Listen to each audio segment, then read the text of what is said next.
আসসালামু আলাইকুম, আশা করি সকলে ভালো আছেন। তো আপনারা অনেকেই খুলনা ইউনিভার্সিটির আপডেট চেয়েছিলেন যে খুলনা ইউনিভার্সিটির ওয়েবসাইটে অলরেডি অ্যাডমিশন 24-25-এর একটি বিজ্ঞপ্তি প্রকাশিত হতে যাচ্ছে এমন কিছু ছিল। তো খুলনা ইউনিভার্সিটি নিয়ে বিস্তারিত বলবো। খুলনা ইউনিভার্সিটিতে ভর্তি পরীক্ষা অনুষ্ঠিত হবে 3টি শহরে, সেটা হলো যথাক্রমে ঢাকা, রাজশাহী ও খুলনাতে। অর্থাৎ এই 3 বিভাগীয় শহরে অনুষ্ঠিত হবে পরীক্ষা। এবং বিজ্ঞান বিভাগ থেকে ভর্তি পরীক্ষার বহু নির্বাচনী থাকবে 60 নাম্বার এবং লিখিত থাকবে 40 নাম্বার। অর্থাৎ এবার খুলনা ইউনিভার্সিটি একটু ডিফারেন্ট কিছু করতে যাচ্ছে।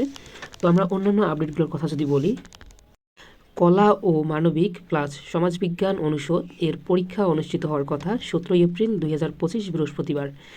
এবং এ ইউনিট যেটা বিজ্ঞান প্রকৌশল ও প্রযুক্তিবিদ্যা স্কুল, এর পরীক্ষা হওয়ার কথা 18 এপ্রিল 2025 শুক্রবার।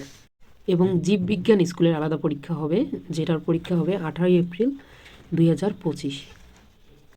তবে এখানে লক্ষণীয় যে খুলনা ইউনিভার্সিটির ইঞ্জিনিয়ারিং ফ্যাকাল্টি এবং জীববিজ্ঞান ফ্যাকাল্টির মধ্যে ইঞ্জিনিয়ারিং ফ্যাকাল্টিতে যারা পরীক্ষা দিবেন তাদেরকে অবশ্যই ম্যাথ দাগাইতেই হবে, এটা বাধ্যতামূলক। খুবির ভর্তি বিজ্ঞপ্তি ভেরি সুন, অর্থাৎ 10-11 তারিখের মধ্যেই প্রকাশিত হওয়ার সম্ভাবনা বেশি রয়েছে। তো প্রকাশিত হওয়ার সাথে সাথেই আমরা ভিডিও দেবো এবং admission related A to Z video আমাদের চ্যানেলে পেয়ে যাবেন। তো আমাদের চ্যানেলটা সাবস্ক্রাইব করে সাথেই থাকতে পারেন। ধন্যবাদ সবাইকে।